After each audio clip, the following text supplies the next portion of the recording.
lá. Muito bem, pessoal. Hoje é dia 2 de setembro de 2021. Aula de Planejamento Estratégico, 19 horas e 5 minutos. Hoje, como é a nossa última aula antes da nossa semana de avaliação, né? Eu estou à disposição de vocês para tirar dúvidas sobre aquelas 29 questões que eu deixei disponibilizado lá no AVA, questões abertas, não é necessário enviar para mim, mas se vocês quiserem aproveitar para estudar, né, pode ajudar vocês aí nesse momento. Então, caso alguém já tenha alguma dúvida, estou aqui à disposição. Vamos lá? O professor, só uma perguntinha rapidinha. Semana que vem, então, a gente não tem aulas? Não, a semana que vem já, o dia 9 é o primeiro dia da semana de prova. Mas daí as aulas que a gente tem de segunda e terça vai ter normal? Segunda, terça e quarta normal. Ah, tá. Segunda, terça e quarta normal. A nossa prova ficou marcada para dia 17 do 9. Só segunda, professor. Terça-feira é feriado. Ô, rapaz, verdade, hein? Não sei não, mas acho que segunda a gente não vai ter também não, hein? Segunda vai ter sim, no Uningá não decretou recesso. Decretou o pessoal de odonto. Só pro de odonto, então, porque o pessoal de fisioterapia não vai ter aula normal.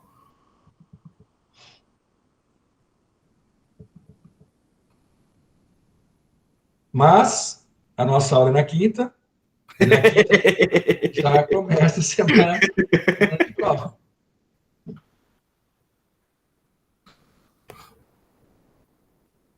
Julião, alguma dúvida nessas questões? Está tudo certo? Professor, eu aparentemente não tive dúvidas em nenhuma questão, não. Foi bem tranquilo para fazer. O conhecimento estava bom aí. Os materiais também estavam bem informativos. Tá bom. Se você, das 12 questões da prova, se você tirar 7 daquela lista que você passou, tá ótimo.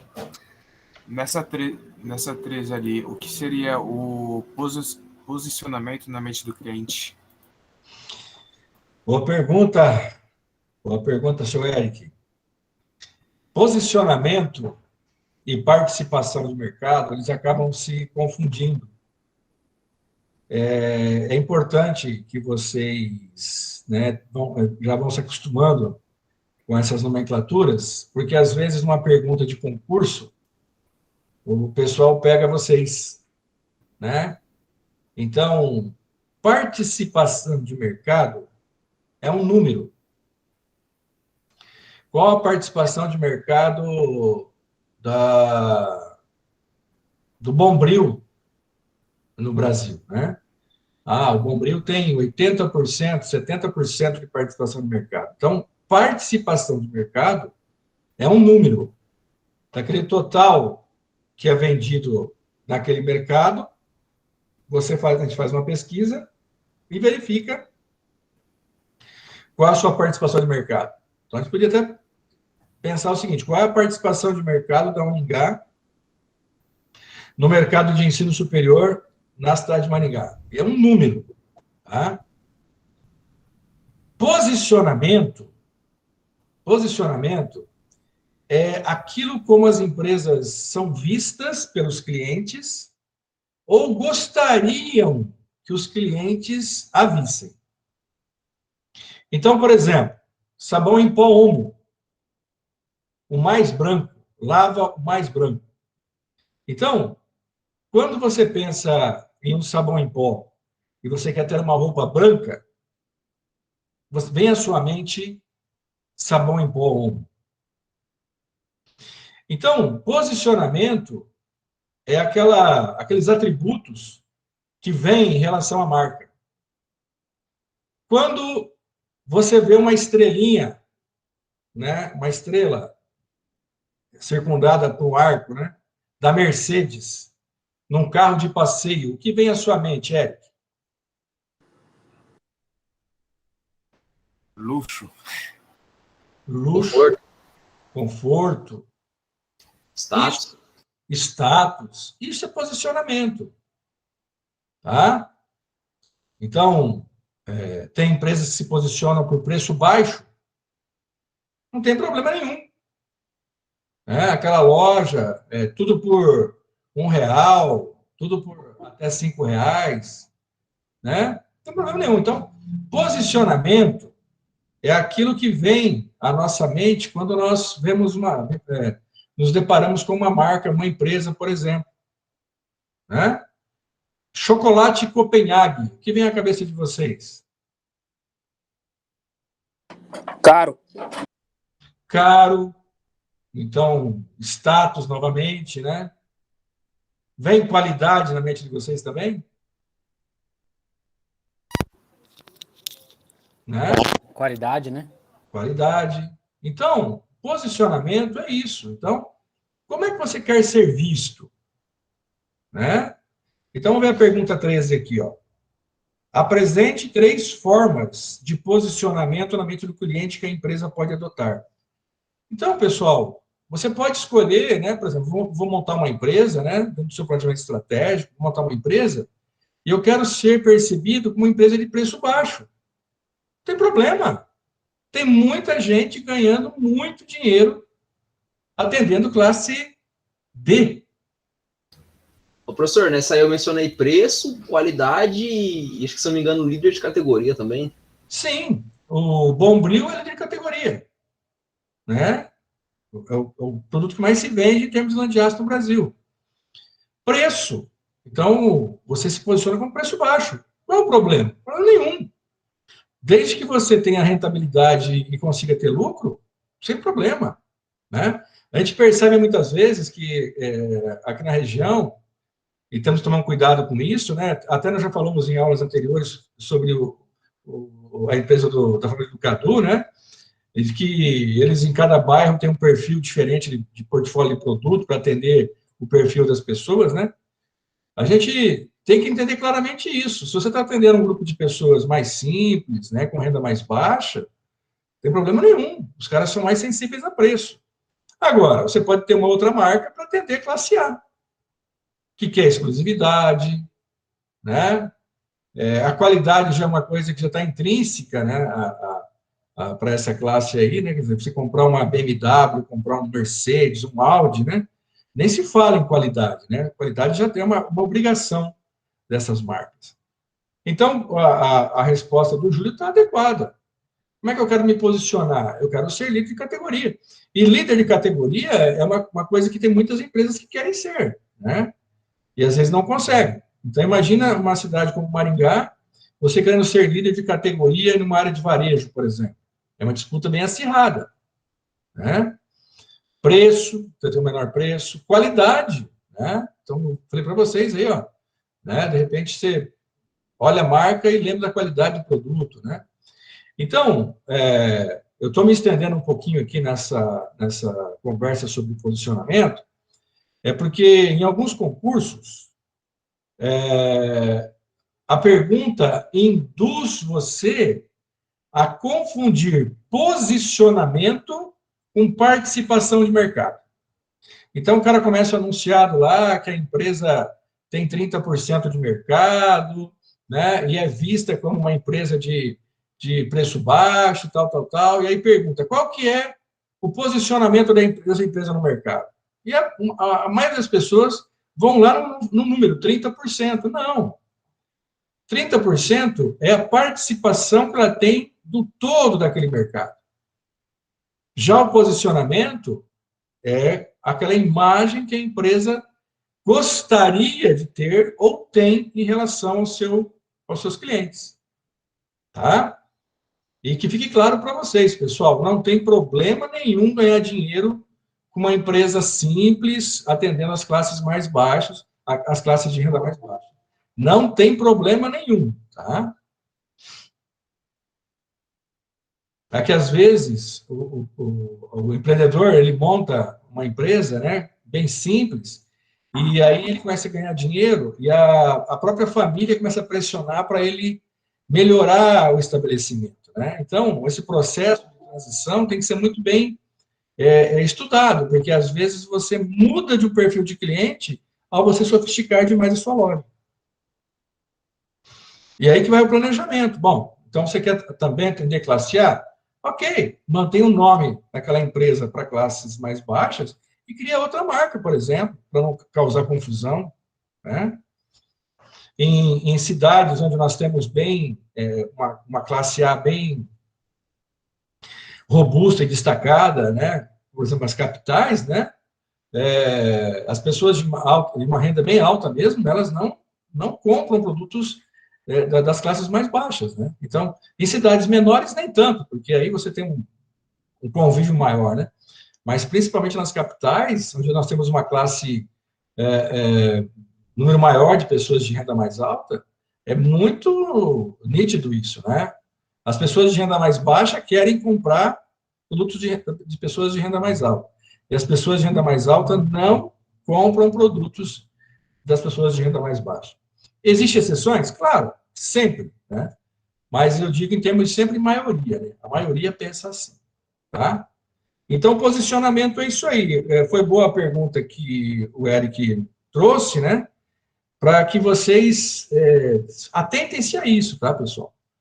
Infelizmente, a gente não sabe quando vocês vão participar de um concurso, né?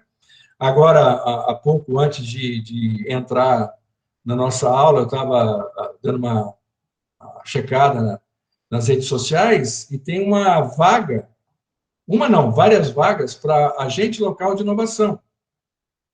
Vocês não podem participar do Sebrae, eles não podem participar porque é só para pessoas que já são formadas com até 10 anos de formadas, né? E é uma oportunidade muito boa, porque você vai trabalhar com inovação, com suporte metodológico do Sebrae, ganhando R$ 4.000 por mês, né, para atuar com inovação nas empresas. Mas por que eu estou falando isso? Porque você não vai chegar lá e falar assim, eu quero uma vaga. Você vai participar de um processo seletivo. E, às vezes, nesse processo seletivo, tem perguntas que tem esses detalhezinhos. Se você não tiver um conhecimento sólido do assunto, você não consegue entrar, né? Não consegue passar pela prova. Entendeu? Então, já fica uma dica aí para vocês, tá, pessoal? Eu já tive vários alunos que entraram nesse programa do ALI, Agente Local de Inovação. Depois, se vocês tiverem curiosidade aí, anota aí, ALI, ALI, Agente Local de Inovação, Sebrae. Para vocês ainda não dá, vocês não são formados. Mas, quando vocês se formarem, é uma ótima oportunidade para quem deseja ser consultor, por exemplo, já começar a colocar um pezinho na consultoria, né? Você vai fazer contatos com os consultores do Sebrae, você vai visitar empresas, e se você se destacar, você pode até ser contratado pelo Sebrae para atuar na região, ou atuar até em Brasília, né?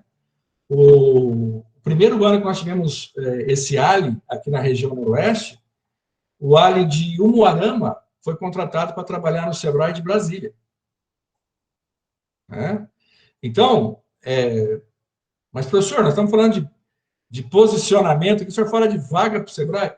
Porque você, para ingressar nesse projeto, por exemplo, você vai passar por uma prova. Quantos candidatos não tem? Quantos candidatos não vão se inscrever para essas vagas aí para participar, né? Então, desde o primeiro ano, vocês têm que ficar muito atentos às pegadinhas que existem aí para vocês não serem prejudicados lá na frente. Fechou?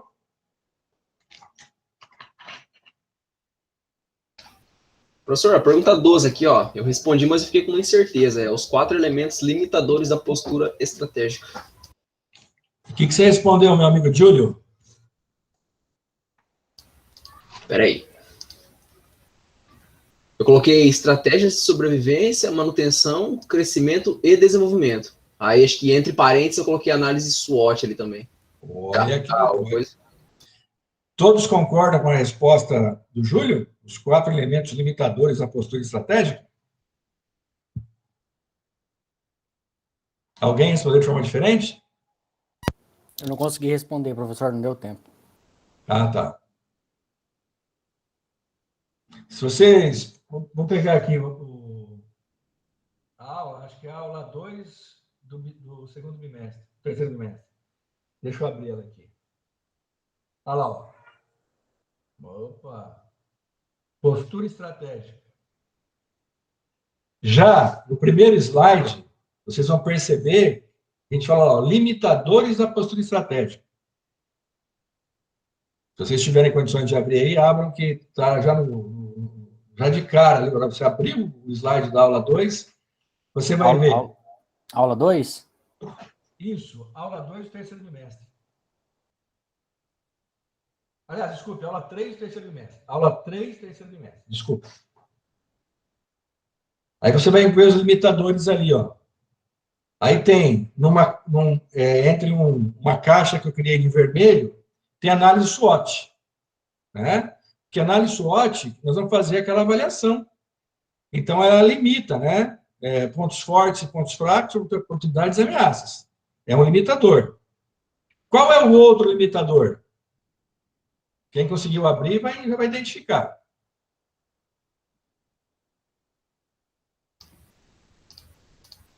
Serão valores, atitudes, motivações e anseios dos proprietários executivos.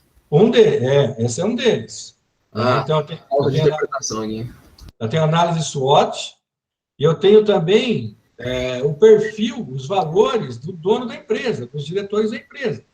Lembra que nós falamos na aula que, de repente, você fez uma análise SWOT lá, pontos fortes, pontos fracos, ameaças e oportunidades, e, de repente, você percebe que você pode utilizar uma estratégia de crescimento, né? Mas, quando você chega e apresenta a estratégia para o dono do negócio, o perfil dele é muito conservador. Então, esse perfil também limita essa postura estratégica, né? Então, tecnicamente, a nossa análise SWOT está indicando que eu poderia traçar uma estratégia de crescimento. No entanto, o dono do negócio acha que é muito arriscado ainda, melhor a gente ficar numa estratégia de manutenção. Então, eu tenho análise SWOT, eu tenho o perfil do dono ou dos diretores da empresa, né? Eu tenho também a missão da empresa, né? Qual que é a razão de ser da empresa? Se a razão de ser da empresa entrar em choque com a minha estratégia, também não vai dar para eu implementar. E, por fim, o que nós estamos falando agora há pouco, que é o posicionamento, né? Então, o posicionamento também, ele nos dá uma cerceada aí, né? Então, veja, nós, técnicos, nós, profissionais, contadores, economistas, administradores, nós vamos fazer todo um estudo, uma pesquisa muito bem feita, avaliando internamente a empresa. Nós vamos trabalhar um pouquinho mais essa avaliação agora no quarto bimestre. Nós vamos fazer uma análise externa detalhada.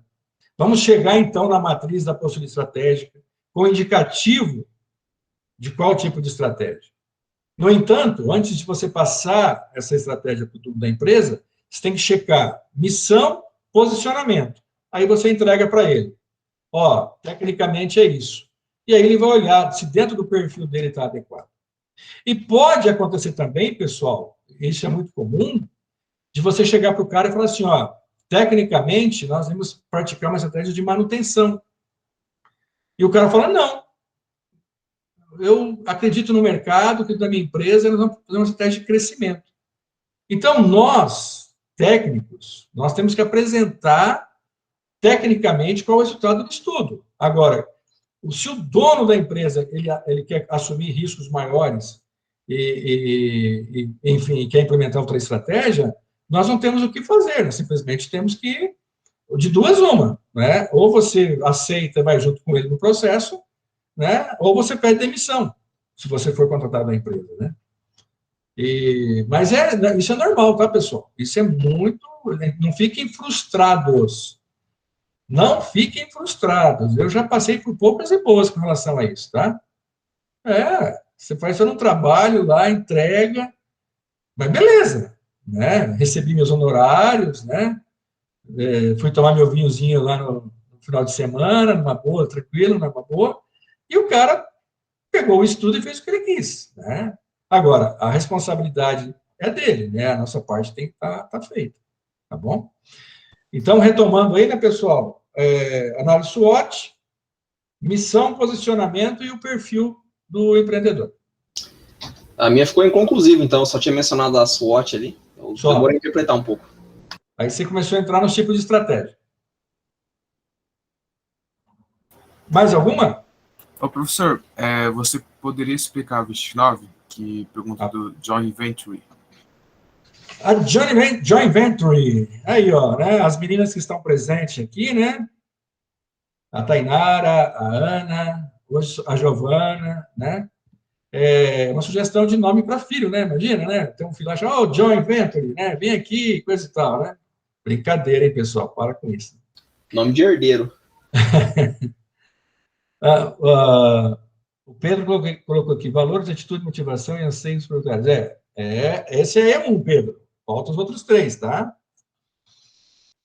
Então, vamos lá. Apresente o conceito de joint venture. Né? Bom, pessoal, isso geralmente acontece entre empresas maiores. Né? O que é uma joint venture? É uma sociedade, uma parceria, é uma associação que eu faço entre empresas. Né? Eu posso ter uma joint venture societária, onde, por exemplo, 2 empresas CNPJs diferentes, elas compartilham recursos, que podem ser financeiros, tecnológicos, né, uma série de recursos, e criam uma terceira empresa. Essa terceira empresa é independente das outras 2. Né? É um CNPJ novo, e vocês vão trabalhar especificamente um projeto. Ou você pode ter uma joint venture contratual, onde você faz um contrato também entre 2 empresas, não surge a terceira, mas vocês vão trabalhar num projeto, num contrato específico para aquilo.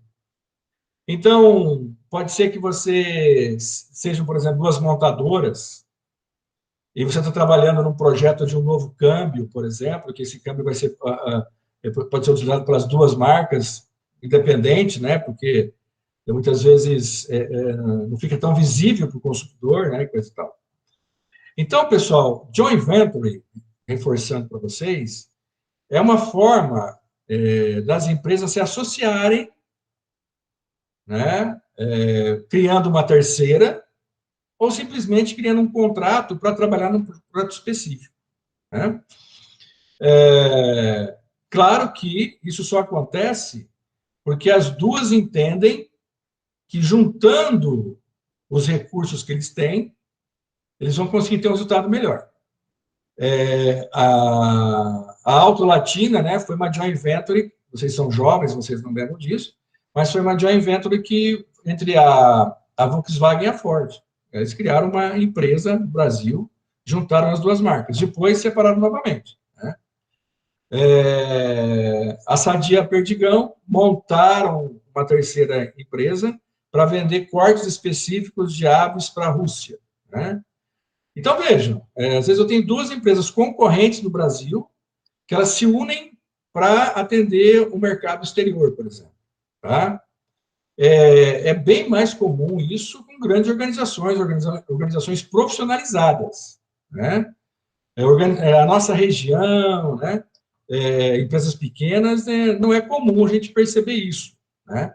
Mas, por exemplo, você pode trabalhar aqui com o pessoal dos frigoríficos, aí, dos abatedouros de aves, né? E, de repente, você pode criar uma joint venture entre o grupo de Maringá e o grupo de São Paulo, por exemplo, para produzir um corte especial para atender um cliente especial, por exemplo. A China quer comprar um corte especial e o grupo de Maringá não consegue atender. Vamos fazer uma joint venture para atender esse mercado. Então, é uma forma de associativismo, né, onde as empresas se unem para compartilhar os seus recursos e conseguir ter um benefício maior. Ficou claro ou ficou muito técnico? Deu para entender sim, professor. Tá. Obrigado, Júlio. Mais alguém? Tem mais alguma pergunta? É bacana quando vocês perguntam, porque a gente pode até dar uma esticada no assunto, né? Entrar em outras áreas. Aproveitem o tempo. Aquele negócio de endomarketing, é o marketing interno da empresa, que você estava comentando que colocava banner dentro do escritório para atualizar os colaboradores e tal? Isso, isso. Então, vamos um pouquinho mais a fundo nesse termo aí, né? Esse termo endomarketing, ele é registrado, né? Eu não posso usar esse termo comercialmente, né? Esse termo foi registrado pelo Saul Becking, né? Um consultor brasileiro, né? E onde ele escreveu um livro sobre o assunto e tal. E o endomarketing é exatamente isso. Por quê? Lembra que na nossa primeira aula, eu comentei com vocês, que quando um consultor chega numa empresa, o pessoal fica desconfiado, né? Fala, esse cara chegou aqui para mandar a gente embora, né? Porque a maioria do consultor é assim, né? Chega para cortar a pessoa, né? Então o pessoal fala, puxa, vou perder meu emprego. Então, quando você vai implantar essa nova filosofia do planejamento estratégico, implantar o planejamento estratégico, você precisa que todos os departamentos te apoiem nesse processo. Porque se você for boicotado, você não consegue implantar. Pessoal, quem faz as coisas acontecer na empresa são as pessoas, né? Então, o endomarketing, ele busca criar equipes interfuncionais, multifuncionais, né? Onde você traz representantes de vários departamentos. Tem um bichinho aqui. Onde você traz representantes de vários departamentos para que esses representantes participem do processo, esse nosso processo de implantar a estratégia, e eles ficam responsáveis para voltar para os departamentos e eles serem os multiplicadores, tá? Então, é uma ferramenta que tenta objetivar, ou harmonizar, né, os objetivos tanto da empresa como dos funcionários. Ó, a empresa está com objetivo de crescimento, né? Eu também quero crescer, e coisa e tal. Então, quando a gente consegue mostrar para as pessoas que os objetivos são muito parecidos ou próximos, a possibilidade de sucesso é maior, né? Então, o endomarketing, eu trouxe lá da área de marketing, né? Mas ele é utilizado em toda a empresa, não só no marketing, né? Para implementar qualquer tipo de uma nova ação dentro da empresa.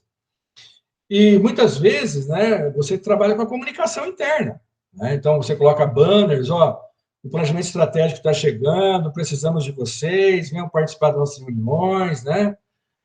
Venham discutir conosco as nossas metas, nossos objetivos, né?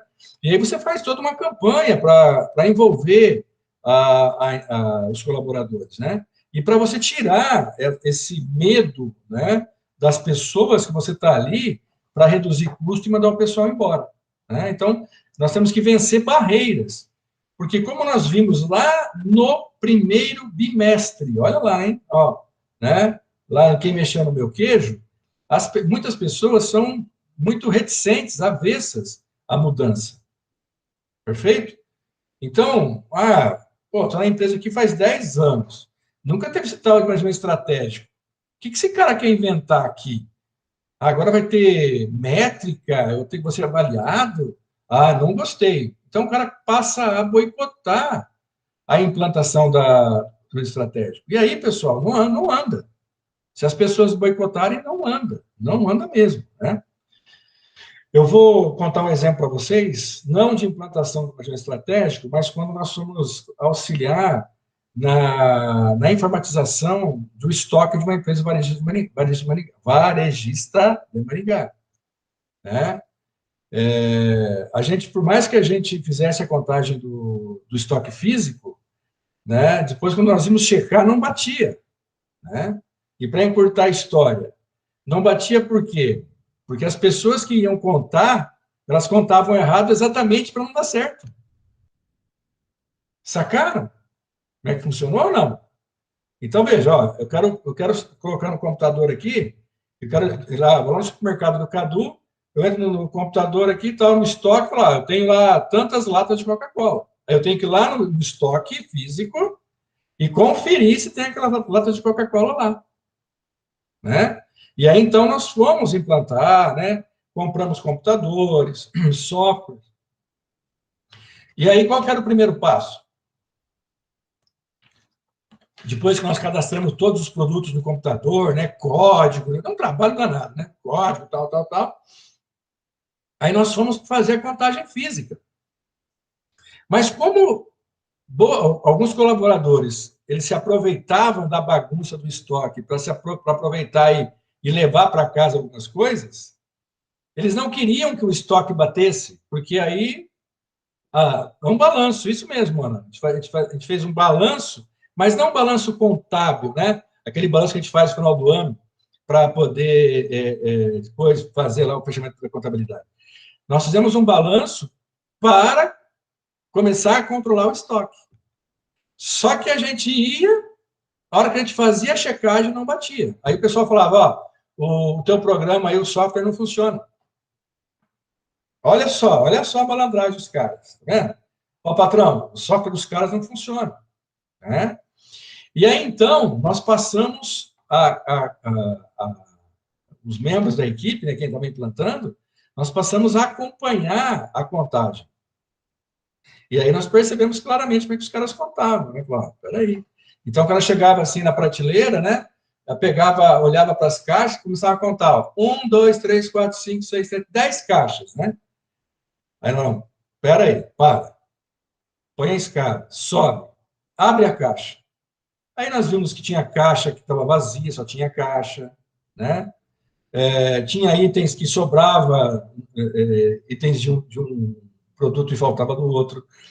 E só a partir do momento, quando o pessoal percebeu que não ia ter jeito mesmo, que a gente ia fazer a coisa funcionar, aí o pessoal começou a colaborar, e alguns nós tínhamos até que dispensar, que nós percebemos que eram aquelas pessoas mais problemáticas, aquelas pessoas que realmente não queriam a implantação, nós tínhamos que dispensar as pessoas. Então, veja,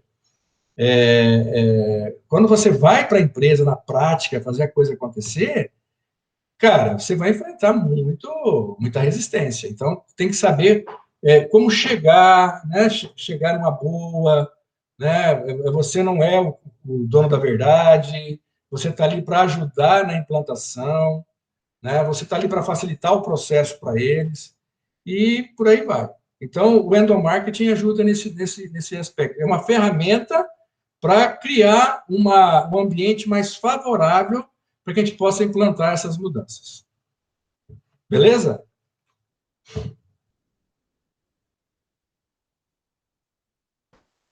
Tranquilo, professor. Agora me lembrei, nós nós participamos de um processo de integração desse, onde nós levamos os colaboradores lá para o Salto Bandeirantes. Então, nós passamos lá um sábado, né, o pessoal fazendo, descendo de boia, vai fazendo um monte de coisa lá, se divertindo e coisa e tal, né, para gerar nesse primeiro momento essa integração entre todos os departamentos da empresa. E é claro que já tinha todo o apelo, né, de implementação que nós queríamos fazer na empresa.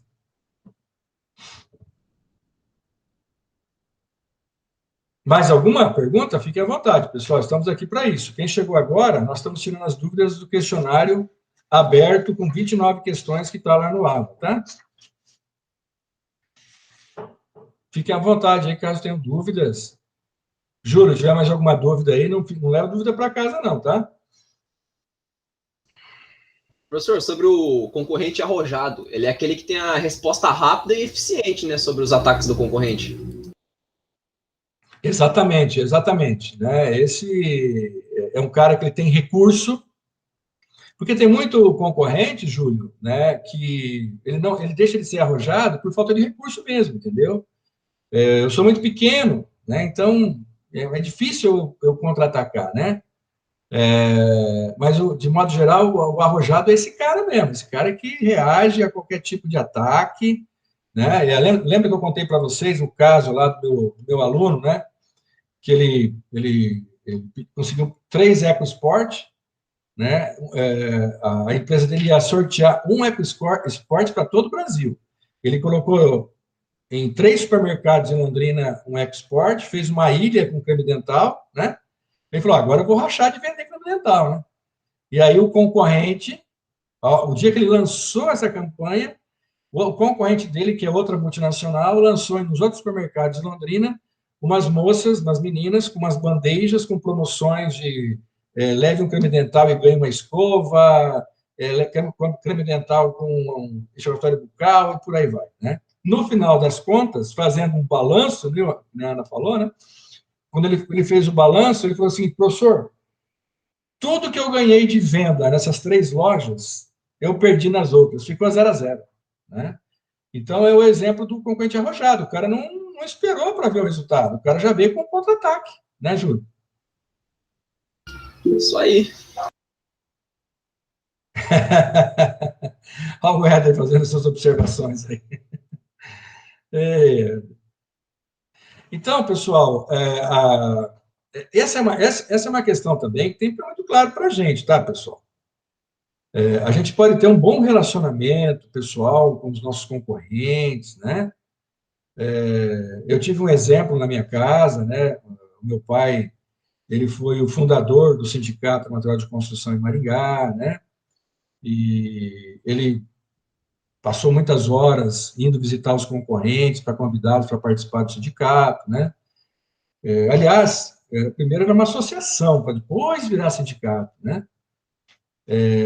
No entanto, pessoal, a gente pode ter uma relação muito boa com os nossos concorrentes, tá? Mas, no entanto, nós estamos disputando o mercado, cara, né? Eu também tenho que olhar para a minha empresa e perceber, pô, essa estratégia vai roubar mercado da minha empresa, eu vou ter que contra-atacar, né? Então, de forma ética, a gente também pode fazer, né? Então, o menino aí que a empresa concorrente o contra-atacou, né? Ele não pôde fazer nada. Por quê? Porque a empresa agiu de forma legal no mercado, oferecendo promoções em outros supermercados. Perfeito? Então, é bem isso. Quer dizer, a gente tem que ser ético, né? Respeitar os nossos concorrentes, ter uma boa relação. Mas, amigo, não tem almoço grátis, né, cara? Eu tenho que me pagar minhas duplicatas, cara. Eu tenho que me virar, eu tenho que fazer venda, entendeu? Eu tenho que, não dá para ficar... E porque nenhum dos seus concorrentes vai chegar para você e perguntar assim, ô, Júlio, tá precisando de dinheiro aí, cara? Vou te mandar aí um troquinho aí, e você me paga quando puder. Isso não acontece. E aí, o Leonardo, o Anderson, a Giovana, a Tainara, o Fabrício, Bruna, a Ana Maria, o Éder. Ô, professor, Fala, João. a 20, de que maneira as empresas utilizam suas marcas fortes para a proteção de ataque dos concorrentes? Então, essa aí é quando a empresa acredita que a marca é tão forte que, mesmo o concorrente atacando, ele não vai roubar mercado, né? Professor, é o exemplo da Bombril, então, né? É o exemplo da Bombril, né? Esse exemplo aí como esboço, hein? Entendi bem a pergunta aí. Porque esse exemplo é um exemplo muito forte, viu, Júlio e João Vitor, porque a Bombril estava debilitada financeiramente naquele momento, né? Houve uma situação aí com a empresa que a comprou lá na Itália, tiveram que mandar recursos para a Itália, né? E ela ficou muito debilitada, tanto que o garoto propaganda da Bombril, né? Aquele menino lá que, né, fazia todas as propagandas, ele até saiu, né? Por quê? Porque não tinha como nem fazer propaganda, não tinha dinheiro, né? Ok, o Léo tá ok, Léo. Valeu, Léo. Então, a Bombril, nós já discutimos, acho que nós discutimos com vocês ou com o pessoal do segundo ano, né? Até quando ser nome de categoria, né? A Bombril, ela é nome de categoria de lã de aço, né? Então, qual é a categoria? Lã de aço. Mas ninguém chega e pergunta se fala assim, me vê uma lã de aço, me vê um Bombril, né? Então, a gente tem que ver até que ponto, né, ser nome de categoria é relevante. A Bombril, ela perdeu o mercado para a Solan, mas recuperou, né? Hoje, eu não sei exatamente, eu tentei até buscar essa informação na internet, mas não consegui, né? Qual é a participação do mercado da Bombril hoje em termos de lã de aço, né? Mas é bem isso, viu, João? Eu ter uma marca tão forte como a Bombril, né, em que a gente confia que, mesmo tendo algumas perdas, ainda você vai continuar no mercado, tá? Agora veja, Tá. Obrigado. pessoal, vocês são jovens, né? E não lembram, mas Colinos. Alguém sabe o que é Colinos? E é o que, professor? Colinos. Que produto que a Colinos comercializava? Sei não. Uma pasta? É uma pasta, creme dental, né? Ah, aquela embalagem de alumínio lá, não é? Aquela bem antiga, se não me engano. Ah, o Leonardo, nunca ouvi falar, né? Era um creme dental com uma embalagem amarela, né? E aí, pessoal, eu não me lembro muito bem da história, mas quando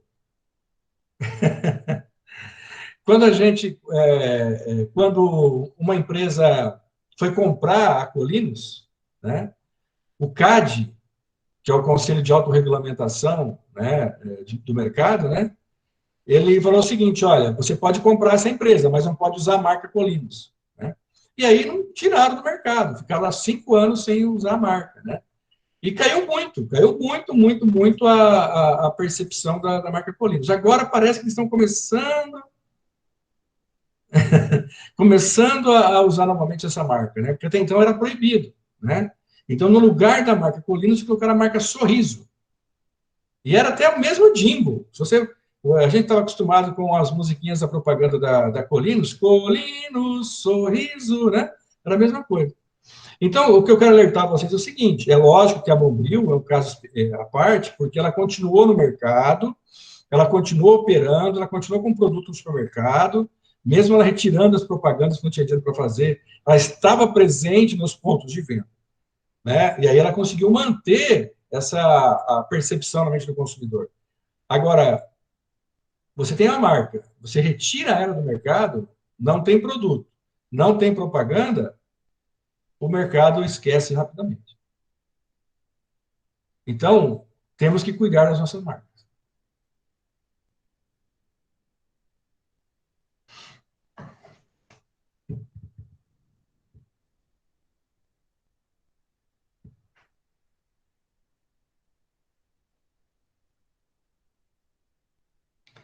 A Ana falou do tempo do Guaraná Dolly, né? Tem muita marca que já desapareceu e que vocês não tiveram contato, né? Então, lojas de varejo, por exemplo, né? Prosdóximo, né? Então, pergunte para o papai de vocês, né, para os avós de vocês, né? O professor falou em umas lojas, Prosdóximo, Hermes Macedo, né? Casas Felipe, né?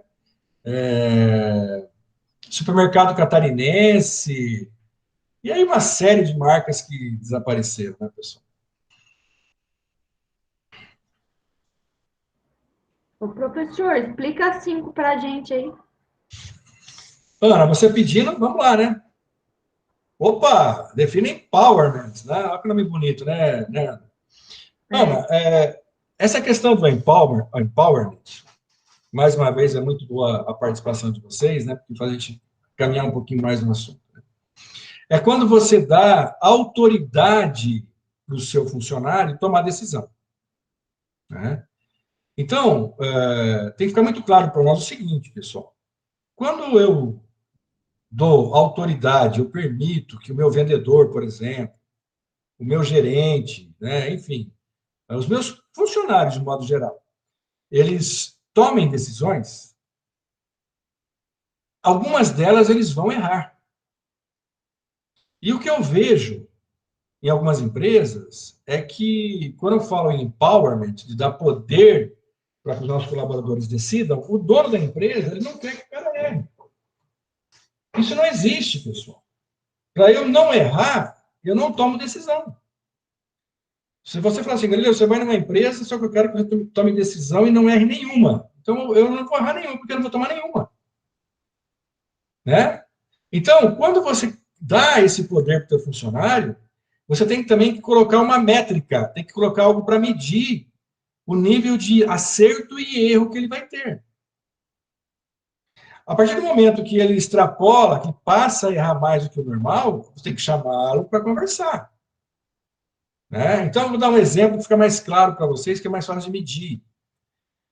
Quando eu contrato alguém para ser meu chefe de crédito e cobrança, e a minha empresa, ela financia os clientes por meio de boleto ou por meio de duplicatas, né? Hoje, a grande maioria terceiriza para o cartão de crédito. Você vai lá, passa no cartão de crédito, está resolvido, né? 3, 4, 5, 10, 12 meses, né? Mas tem empresa ainda que ela acha interessante ela oferecer o crédito, porque ela pode ser menos rígida do que o cartão de crédito, enfim, né? Só que é o seguinte, nós tecnicamente, e já comprovado, né, a gente acaba aceitando um percentual de não pagadores.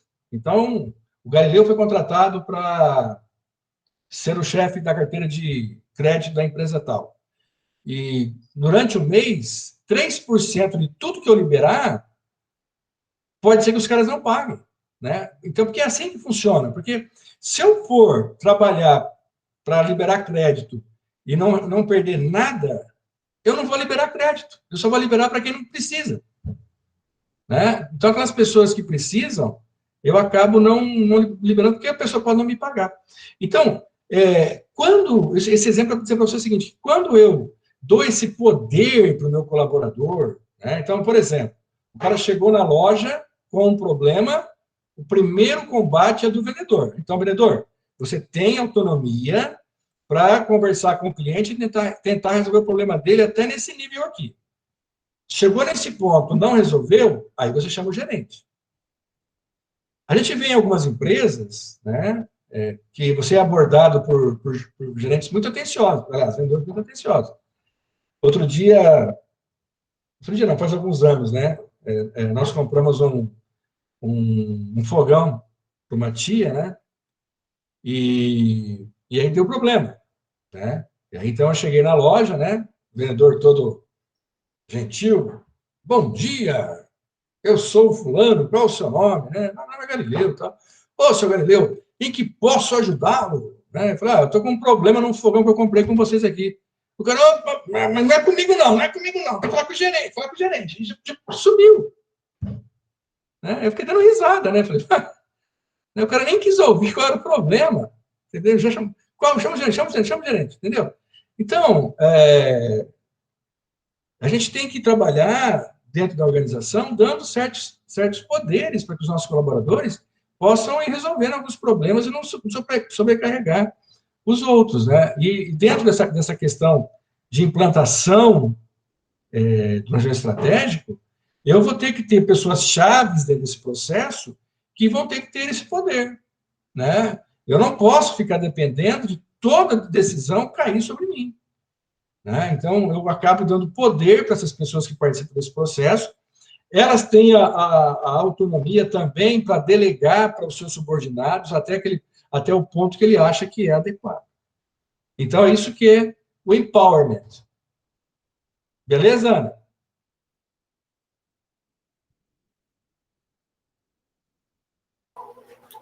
Professor, você pode explicar a 8, por favor?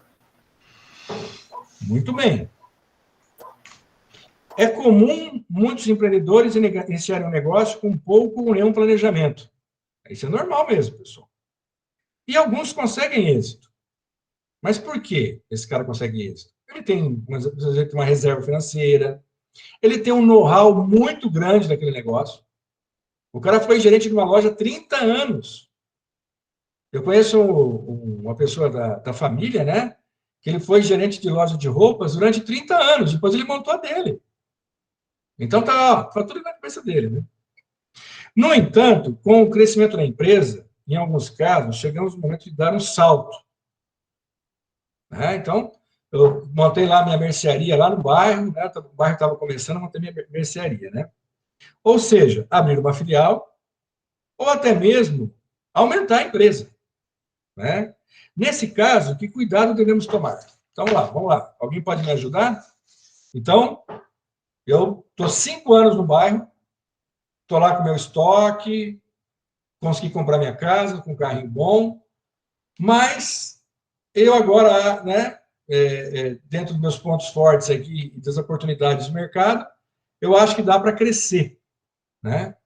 Que cuidados eu devo tomar? O que vocês acham? Quais são os cuidados que vocês recomendariam para esse empresário? Ele conhecer a área onde ele vai abrir a filial, né? por exemplo. Pensando numa filial, eu tenho que conhecer a área, até porque pode ser clientes diferentes, né? Um perfil diferente. Aí, no caso, seria o cuidado com o ambiente externo também, ameaças externas, como, por exemplo, uma pandemia, mais ou menos. Também, ó, bem lembrado, né? Quer dizer, imagina, né? Dezembro de 2019, você está montando uma filial, né? E se fosse de um segmento que a pandemia afetou muito, né? Não sei se é nessa turma ou na turma do segundo ano, mas teve um aluno que comprou oh, meu Deus do céu, um buffet para crianças em dezembro de 2019. Até agora, ele não, em termos de buffet, ele não teve como operar. Ele transformou isso num restaurante e está vendendo delivery, né? Então, essas questões ambientais a gente tem que tentar se precaver. Ou, algumas não tem como prever. Quem imaginaria que chegaria a esse ponto? O que mais?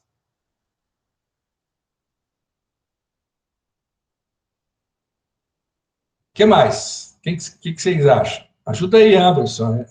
Cadu, João, Professor, Pedro. então, no caso, seria aconselhar o empresário a fazer análise SWOT antes de expandir a empresa, no caso. Antes de você expandir, você tem que olhar para a sua empresa, ver como é que você está, é claro, né? Recursos financeiros, né, professor? Outra questão que o Júlio colocou é essa análise interna que eu faço, tá, pessoal? Porque, às vezes, o empresário ele tem medo de fazer um financiamento, né? O empresário ele acha que não, a gente vai conseguir, a gente baixa um pouco o estoque, pega um dinheirinho aqui e vai conseguir montar a filial ou até aumentar a loja, né? E muitas vezes, pessoal, ele não fez um planejamento adequado, ele não planejou e não sabe exatamente quanto ele vai precisar para fazer,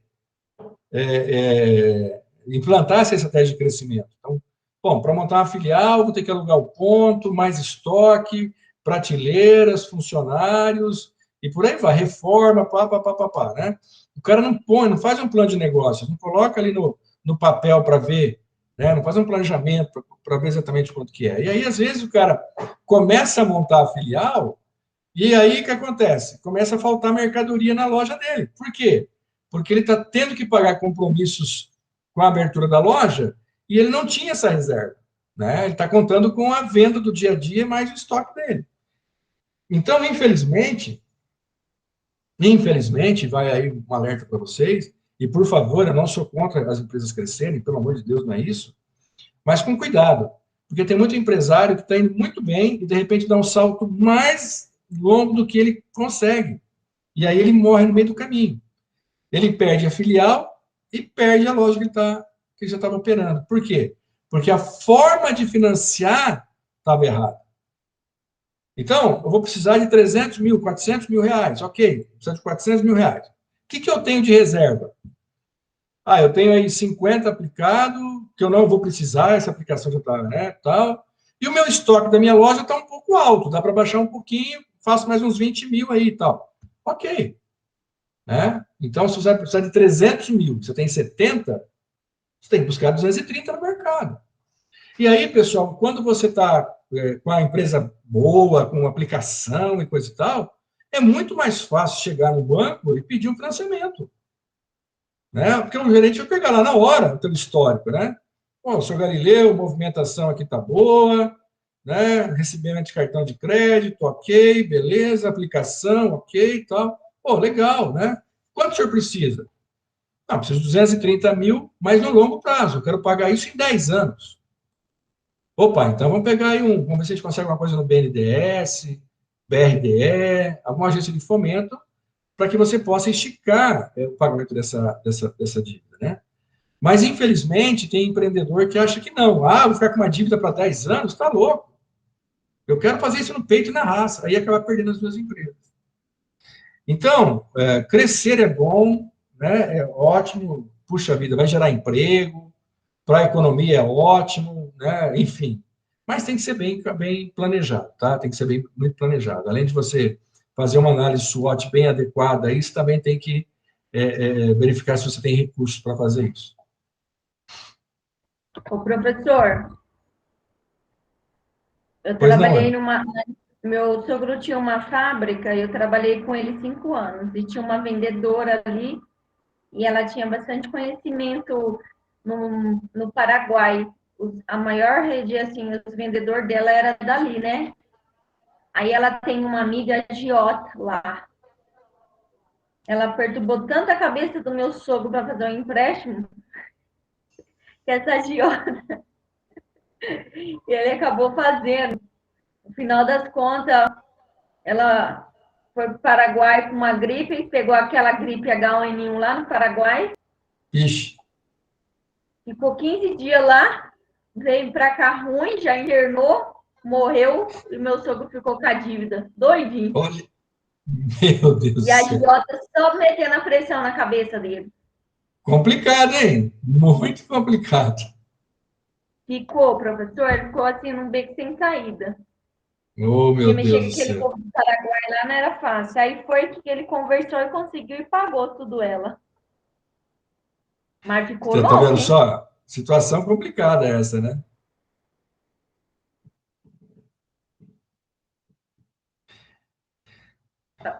Na verdade, professor, ela era ex-mulher dele. E aí eles trabalhavam juntos, assim, um ninho de mafagafo, sabe? Aí trabalhava a ex-mulher como vendedora, já tem uns 20 e poucos anos na empresa. A minha sogra, meu esposo trabalhou quando eles abriram aquela empresa. Aí logo eu entrei também para trabalhar, mas fiquei só 5 anos. Só saí porque fui embora. Mas é ex-mulher, mas se dava todo mundo bem, sabe? Não parecia. Que bom, Mas que ela bom. vendia muito bem, professor, vendia bastante, hein? Era uma boa vendedora. Era uma ótima Ele, ele, vendedora. ele perdeu uma ótima vendedora e ganhou uma grande dívida.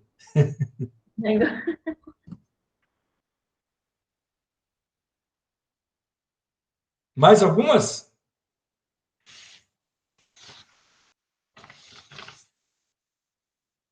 Estou à disposição de vocês. Tem mais alguma dúvida nas 29? Ou nas objetivas também? Fiquem à vontade, tá?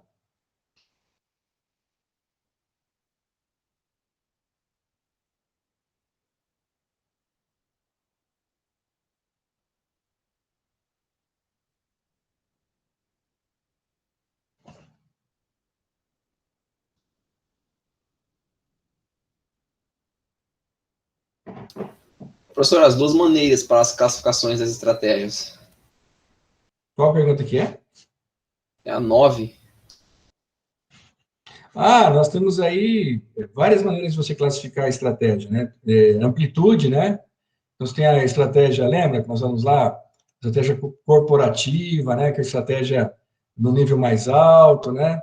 Aí nós temos a estratégia, as táticas, depois nós temos as operacionais, né? Então, amplitude, né? Quanto mais alto, maior a estratégia, né?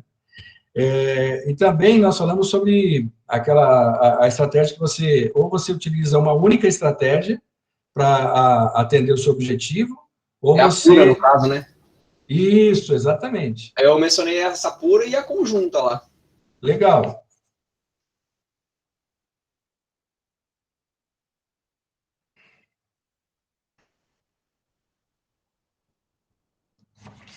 Aqui, acho que você apresentou a divisão de um tipo, que é com relação à concentração, né? E é isso. Então, o certo seria de pegar, não só pegar essa, mas também pegar da amplitude. Aí você fica com dois tipos. Amplitude, desde o chefão lá do topo até operacional, né? E essa de concentração, que ficaria aí entre você utilizar uma pura ou você usar uma combinada aí com várias estratégias. Beleza.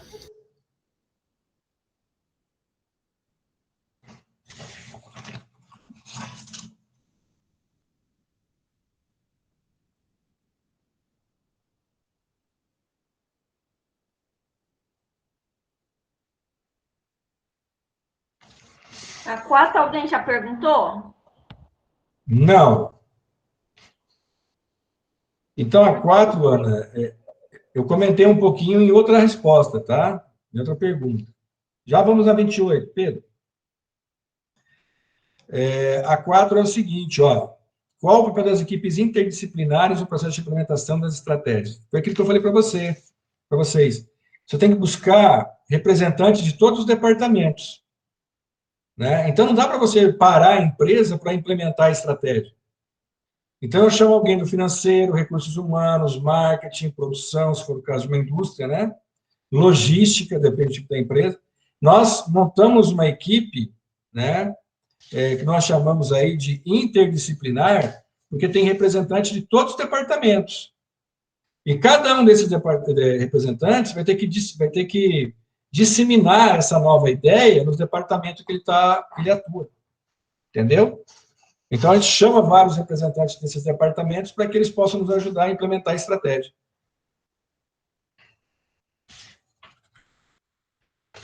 A 28. Apresente 2 cuidados que devemos ter no processo de internacionalização da nossa empresa, né?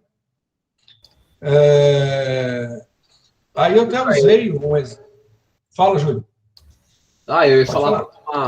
O empresário ele tem que tomar cuidado com o país que ele vai empreender, né? E qual o produto que ele vai oferecer, porque não adianta nada você chegar com fast food num país onde é comum fast food. Não adianta nada você querer vender carne na Índia, onde lá a vaca é algo sagrado, né? Então, eu dei o exemplo do pessoal que exportou para a Argentina, né? Roupas de mulheres, e deu certo. E aí acharam que todas as mulheres latinas eram iguais. E aí exportaram para a Venezuela e deu tudo errado, né? Então, eu tenho que conhecer o mercado, né? Eu tenho que entender qual é o meu público-alvo, independente, né, de se eu ter exportado para outro país ou não, né?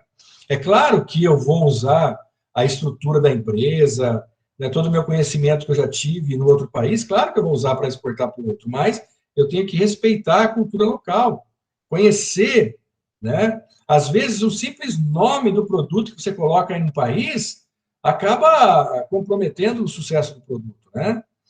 E por outro lado, pessoal, outro cuidado que eu tenho que ter quando eu vou fazer minha internacionalização é não pensar naquela situação de vender excedentes. O mercado interno está ruim, está me sobrando peças aqui, vou vender para fora. Não, né? Se você vai fazer a internacionalização, o ideal é que você crie um projeto para ter um fluxo constante de vendas para o exterior. Porque com isso você consegue, por exemplo, melhorar sua qualidade interna, né? Porque quando você se propõe a exportar, a maioria dos produtos exige uma qualidade melhor, né? Então, essas questões são muito importantes aí para a gente se atentar. Beleza, Pedro?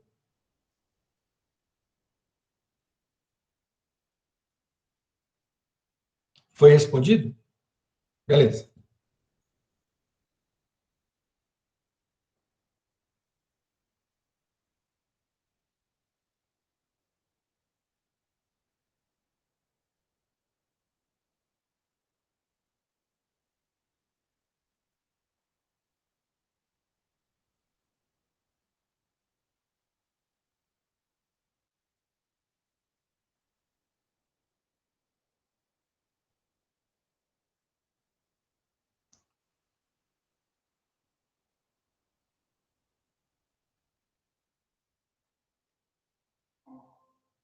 Opa, voltei?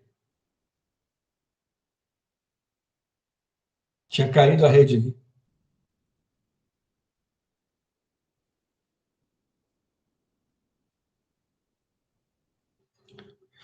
Mais algumas perguntas? Aproveitem, aproveitem. Apesar que a nossa prova está lá longe, né? Dia 17.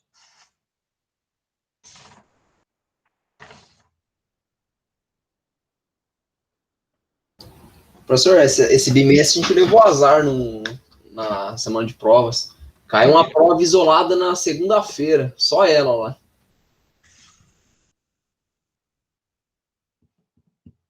Mas vocês têm só uma prova por dia, por noite. Não, tem dia que tem 2. Só que essa prova ela caiu na segunda-feira sozinha lá. Aí, poderia ter adicionado na sexta ou na quinta. Aí ficou lá sozinha lá. Ficou perdida. Professor, por que eles colocam 2 provas por dia? Ah, isso tem que perguntar para o nosso amigo Dantas. É porque é muita matéria. Se deixar uma prova por dia, fica mais de um mês. Entende mais? Você fala o prazo mais pra frente, né, Júlio? É isso aí. Bom, eu ainda acho melhor fazer 2 provas no dia, dependendo aí. Dependendo das matérias também. Acaba mais rápido. 2 semanas seguidas de prova é complicado, velho. Se for uma por dia. Usava, podia ser 2 por dia. É, isso aí, ó. Usava, dava pra colocar tranquilo, né? Mas tem algumas presenciais que é só consigo perguntinha esse bimestre. Não esqueçam de responder as questões objetivas lá, hein? Cada questionário vale um ponto, hein?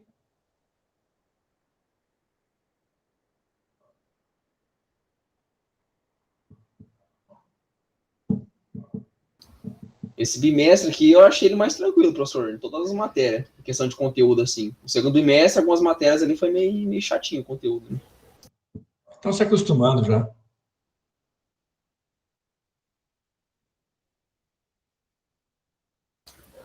A gente vai ter essa matéria ano que vem, professor, planejamento?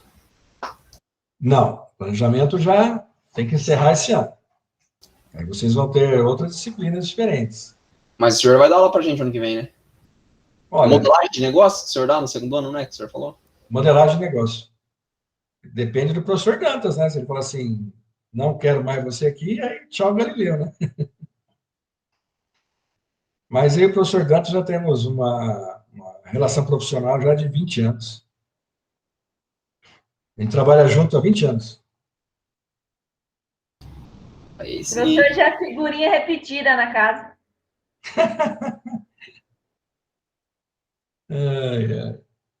Nós entramos, nós começamos a trabalhar em 2002 na Faculdade Nobel. Hoje não existe mais, né? Aí nós ficamos lá até 2008. 2008 a PUC comprou o Nobel. Nós ficamos até agora 2019.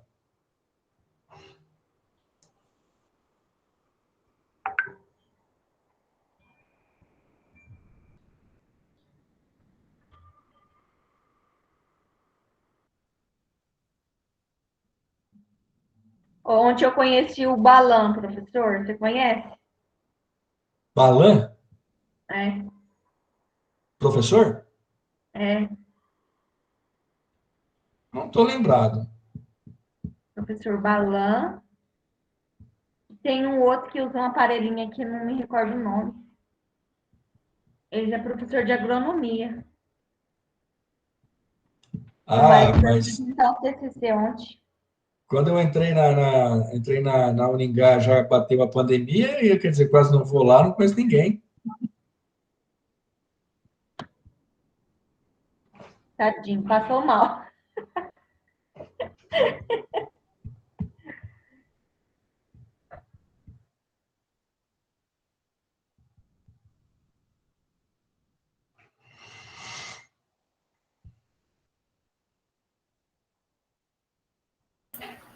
Ô, professor, a aula de PS que hoje vai ser mais tira dúvidas sobre o trabalho também? No caso de vocês, Eric, já está entregue, né? Agora, lógico, se vocês quiserem refazer, entregar até amanhã, não tem problema, mas no caso de vocês já está entregue, né? Eu já dei uma olhada, está pertinente o trabalho de vocês, né? Tô fora.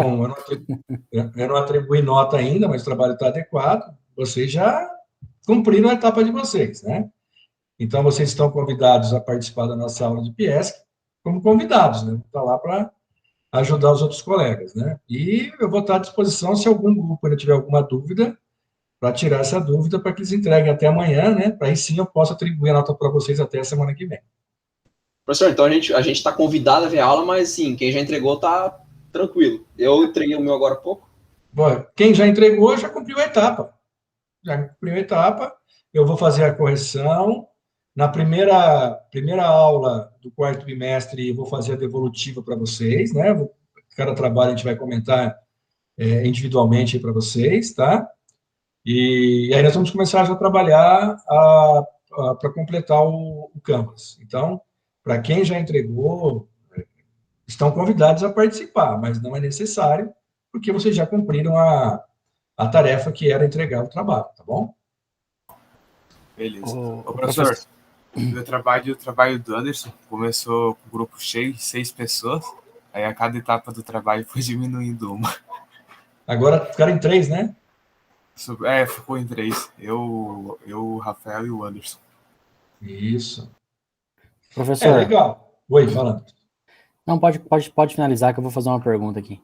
Não, eu só ia comentar que a partir do próximo bimestre, vocês vão continuar modelando aquela ideia de vocês, né?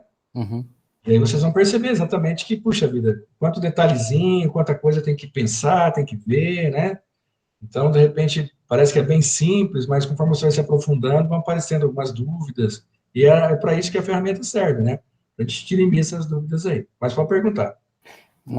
Só a questão 6 aqui, eu não cheguei a procurar nos slides. Qual o objetivo do monitoramento do plano? Bom, o monitoramento do plano de planejamento estratégico, como qualquer ação que você venha implementar na sua empresa, é para você acompanhar se você está conseguindo atingir os objetivos que foi proposto, né? Então, monitorar o plano, quando a gente traça um planejamento estratégico, nós vamos criar métricas, né? Então, por exemplo, métrica de venda, métrica de conquista de cliente, métrica de fidelização de cliente, né? Isso só na área de vendas, né? Aí você tem métricas para produção, métricas para RH, métricas para marketing, né? Então, o monitoramento do plano é você olhar para aquelas métricas que você definiu, né? Então eu quero o crescimento de vendas de 5 pontos percentuais nesse ano, né? Aí você vai acompanhando o que está acontecendo. Então, o monitoramento é exatamente isso, é você acompanhar se aquilo que você projetou está sendo atingido. Porque, senão, você pode fazer algumas alterações no decorrer do percurso para que você consiga atingir seus objetivos. Fechou? Fechou. Obrigado. Tem uma máxima que eu uso muito com palestras, consultorias, né? Que é o seguinte: o que não pode ser medido não pode ser gerenciado. Então, eu tenho que ter métricas para medir aquilo que eu estou me propondo a fazer, né? E aí, pessoal, deixa eu ver se eu tenho aqui para mostrar para vocês. Só um minutinho. Deixa eu ver onde eu deixei. Tá aqui.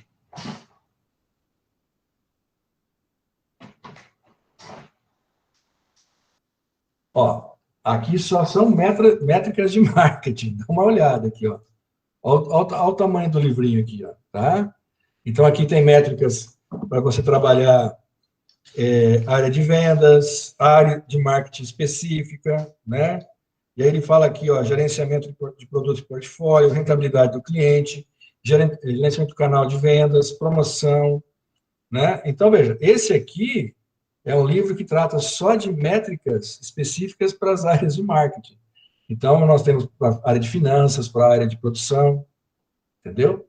Então, tem que medir, pessoal. Se você não consegue medir, você não consegue melhorar.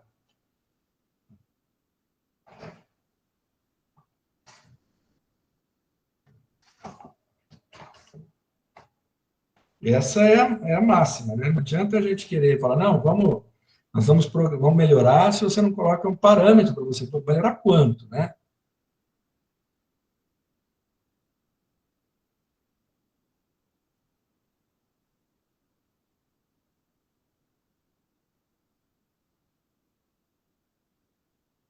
O brasileiro, viu, Anderson, não gosta de fazer isso, tá? Nós não gostamos nem de planejar e nem de medir depois, nós gostamos de fazer. Né? Vamos fazer, né? E a gente, às vezes, você pega empresários que têm sucesso fazendo isso, mas em algum momento acabam tendo problemas, né? Vamos Então, fazer, depois a gente vê, né? vamos faz aí, depois a gente vê. E Depois a bem gente vê o isso, que faz. Depois a gente vê o que faz. depois o que faz. E às vezes o que faz é fechar a firma.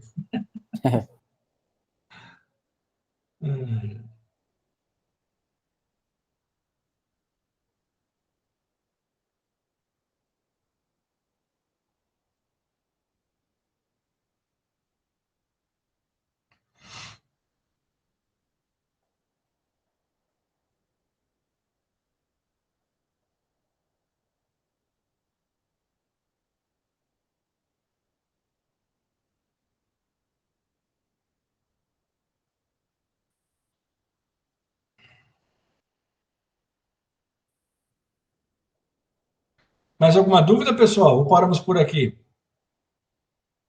Professor, só para. Fica à Acho que vontade. eu perdi aqui o finalzinho da Joint Venture aqui. Hum, É aquela situação que o senhor falou sobre a marca lá da Sadia, né? Com a.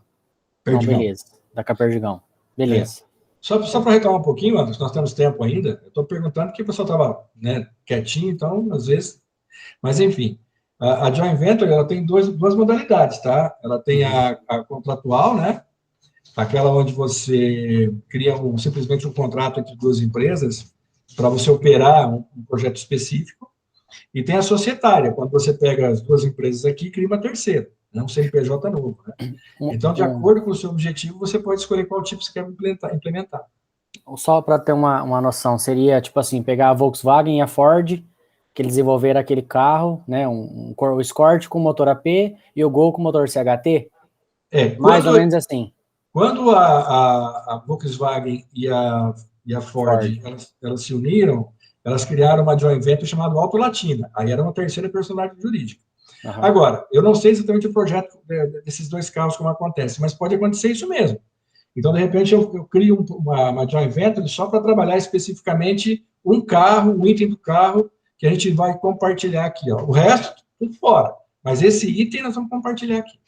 Tá? Foi o que aconteceu, né? A Ford forneceu, no caso, o carro e vice-versa, né? O Gol veio com motor CHT e o Escort tem um Escort com motor AP. Beleza. Ó, então, nós vamos, nesse projeto, nós estamos juntos. E nos demais carros? Separado.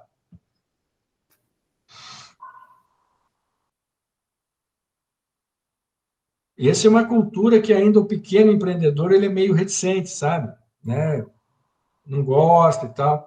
Mas você vê, por exemplo, não foi uma joint venture, né? Foi uma fusão, que é outro Cidade Canção e São Francisco, né? Uhum. Onde desaparece os dois e cria uma nova empresa, né? Mas já é uma mentalidade diferente, né? Eram duas empresas que competiam fortemente em Maringá e acabaram se unindo para conseguir ter um resultado melhor. Estão olhando para o resultado da empresa deles, estão certinho. Né? Mas eles chegaram a se unir ou o Canção comprou tudo mesmo? Olha, eu não fui a fundo para verificar como é que foi isso, mas me parece que foi uma fusão, né? Os dois se uniram, né?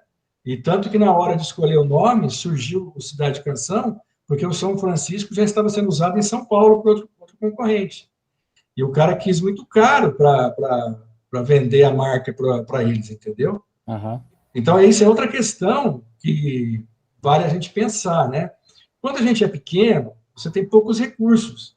E aí, muitas vezes, você fica com, não é receio, mas você acaba não registrando a sua marca. Pequenininho aqui, não vai dar não, vai. Aí cresce. Aí, quando você realmente cresce e vai precisar da sua marca, aí você vai verificar, alguém já registrou. Então, a partir do momento que... Eu não digo assim, né? Seria muita pretensão da minha parte pedir isso para os empresários, mas o cara está lá com a empresa 2, 3, 4 anos, viu que a coisa está indo, tem que ter uma preocupação com a sua marca. Né? Porque lá no futuro pode ter problema. Sim. Deixa passar os primeiros 2 anos aí, ver se dá certo realmente, aí se embalou, amigo, aí você já vai lá e registra. No futuro próximo eu pretendo abrir uma empresa aí no ramo que eu trabalho, e eu já tenho várias opções de nomes, mas eu vou ter uma lista assim que eu vou colocando os nomes e vou deixando lá. Porque cada vez surge um nome diferente para, né? No caso, eu trabalho no ramo de autopeça, né?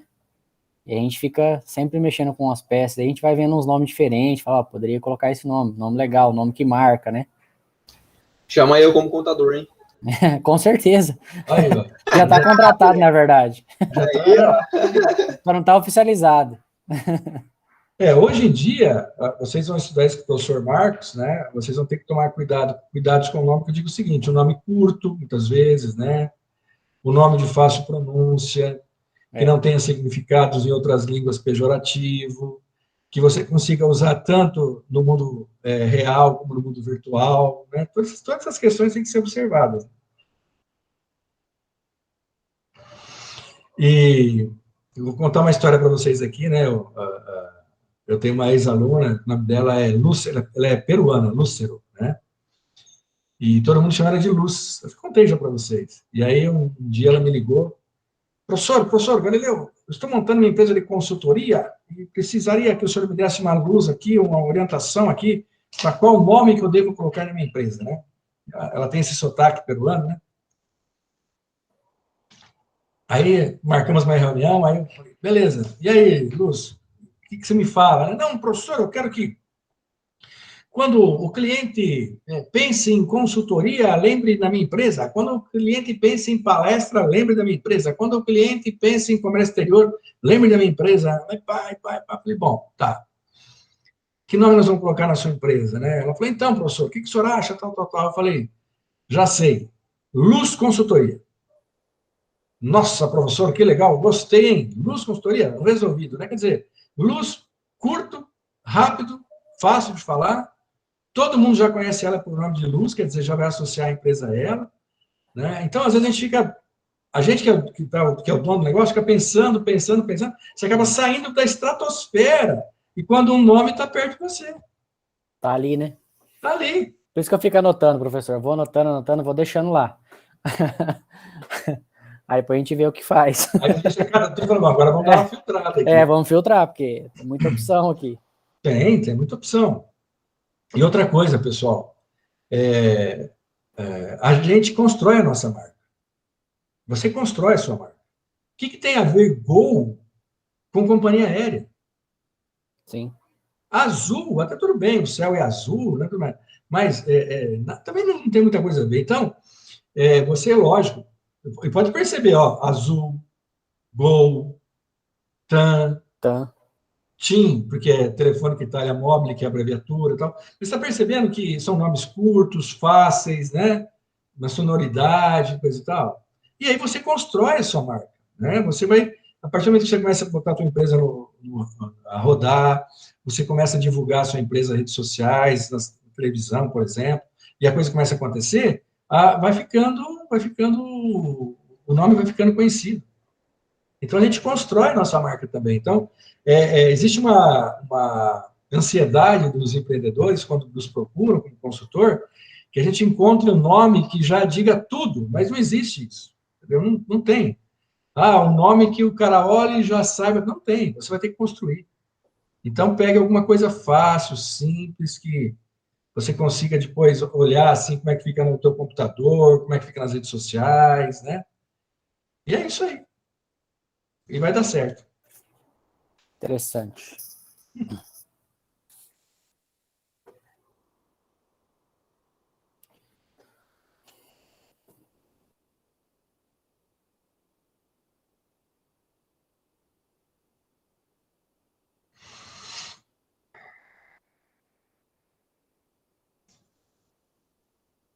Eu trabalhei, só para terminar, eu trabalhei numa empresa que o nome, a razão social era Depósito de Madeiras BR 369 Limitada. Caraca. Sabe como é que o pessoal chamava a empresa? BR. Vamos lá no BR. Você entendeu? As pessoas, elas querem coisas curtas, fáceis. Vamos lá no Depósito de Madeira BR 369. Não, esquece. BR. Pronto. Igual aquela churrascaria que tinha em Maringá, BR3. Churrascaria BR3. BR3. Pronto. É isso aí. Entendeu? Então, toda vez que as pessoas me procuram, eu procuro por esse caminho, né? Então, quando a Luz me procurou, eu falei, já sei o nome da tua consultoria. É Luz. Aí, veja só, até que combina, né? Você vai para uma consultoria e Luz Consultoria. Nossa, me deu uma luz aqui, hein?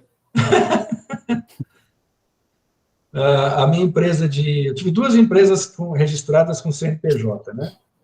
As duas eram pontual, né? Porque eu sou um cara bem ansioso e entrego sempre os prazos, né? Então, o nome da minha empresa era pontual. As duas. Já é um chamativo, né? Já é um merchandising, não é? Já diz alguma coisa a seu respeito, né? Então, uma delas é a consultoria. Então, você quer participar da consultoria? Vem para pontual. Aqui você não vai prestar consultoria não vai te enrolar, não, cara. Dentro do prazo vai estar feito, entendeu? Né? E é uma característica, né? enfim, que é minha, já é nata, né? De tentar fazer as coisas bem dentro dos prazos até antes, né? Às vezes não dá, mas na maioria das vezes a gente consegue. Pessoal, vamos parar por aqui, 8 horas e 30 minutos. E aí, às 9 horas, eu estarei de volta. E aqueles que quiserem participar, fiquem à vontade, tá? Mas aqueles que já entregaram, já estão livres da obrigação. E aí, nós nos veremos logo após a semana de prova. Fechou? Fechou. Valeu, professor. Professor, obrigado por enquanto. Boa noite. Boa noite, pessoal. Boa noite. Boa noite, professor. galera. Até mais. Boa noite. rapaziada.